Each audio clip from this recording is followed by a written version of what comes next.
So we come to the end of 2023. As we end this year, this is a good time to look back at the last 12 months and take a view at what happened and how these will impact the coming years.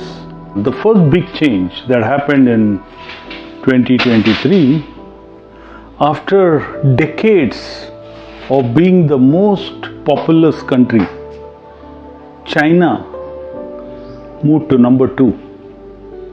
They were overtaken by India with 1.43 billion people. It's a big shift, and the way the rates are moving, India will probably stay at the top for the next few decades. China, incidentally, is shrinking. By 2050, it's expected to lose about 100 million of its population. And the median age, which currently is at about 39 years for them, will move to about 50-55 years.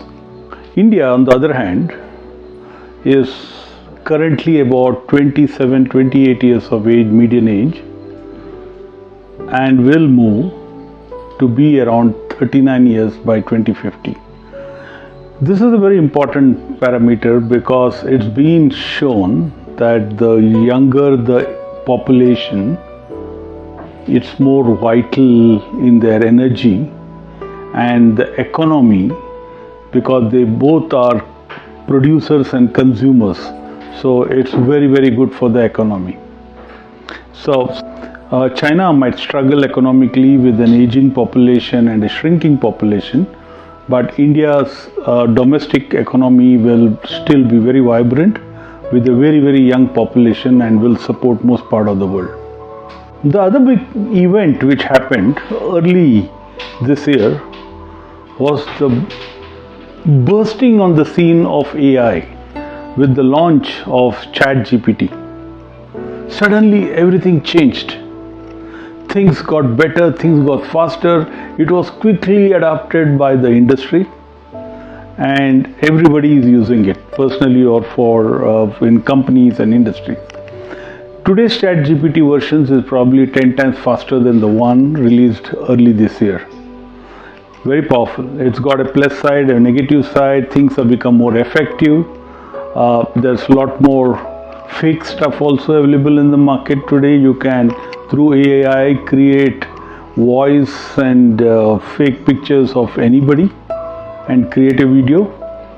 Okay, so that is a plus and a downside. But the biggest impact in my mind is to the kind of jobs that will be available in future. It obviously will kill all the repeatable jobs, and it will be replaced by other kind of jobs which are more aligned to those which, in my mind, to the humane touch which an AI can't touch, can come close to. Very interesting and exciting future with the advent of AI. This also was a year of conflict. What was supposed to end early this year continued with the Ukraine-Russia war, and it continues till the moment. All the big players involved don't seem to be too interested in ending for whatever reasons, and it just continues. And the wars today are not like the past. They are not fought to win, but they are fought to achieve a goal, and the goal could be to prolong the pain, but it has a lot of other impacts. Very recently, on 7th October, there was another conflict which broke out in Gaza between the Israel and the Hamas, and that's still going on. A lot of people dying, a lot of violence, there is a lot of anguish everywhere. How does this impact the world? It impacts the world in many, many ways. The way the whole globe is realigning, the power shifting from one dominant country to now multiple pockets of power. The impact to economy, and we'll talk about it in a little while. is big. So many things are happening, and of course, climate. It impacts the climate. There is bombs being burst every day in both these parts of the world. Climate impact and climate issues have become very, very real now. Okay, 2023 is supposedly the hottest year in our history. So we have seen extremes of weather. It has been the year where we record the worst floods, worst kind of wildfires across the world. The fifth deadliest earthquake in the history of 21st century was in Turkey and in Syria. It almost left 60,000 people dead. Cyclone Freddy is supposed to be the longest lasting, which killed a lot of people in the Malawi area and Mozambique. Cyclone Nargis supposed to have killed about 11,000 people in Libya. It was a bad year from climate, and climate issues are real, and the impact of things like the war on climate is beginning to show. Like I said, the other impact is on economy. GDP growth, which was supposed to rebound after the end of COVID, actually slowed down a little in 2023.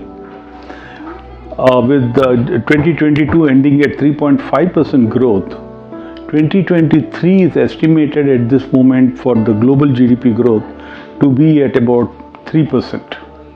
And for next year, 2024, it's estimated to slow down a little more at 2.9%. The issues why it's expected to slow down are obviously things like the war, some of the events, climate events which are happening, but also some of the decisions which were taken by countries. There was an attempt to pump up demand last year by printing money and pumping it into the economy. So most of Europe and US actually fared much better than what people thought, because there was a demand created by this availability of funds. But what that also did was hurt the inflation rate, which skyrocketed all over. And it has become super hot right now. To manage inflation now, we are going the other way around. There's tightening of monetary policies to cool down the inflation rate, and that's going to dampen demand. So the impact is that 2023 wasn't as bad as was expected to be earlier, as one thought. Especially Europe showed a lot of resilience, and so did US, much better than one expected. But it still is going to continue to slow down in the momentum, and 2024 is going to be marginally slower growth than what we saw this year. India continues to be the star in terms of growth. After a 7.2% growth in 2022, expected to, as per IMF, it's expected to be about 6.3% this year and 6.3% again next year. So it's going to continue to be one of the bright spots in the global economy.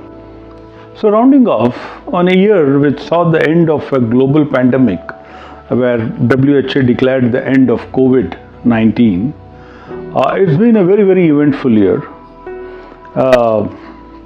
Natural disasters, wars happening, economy better than one expected globally.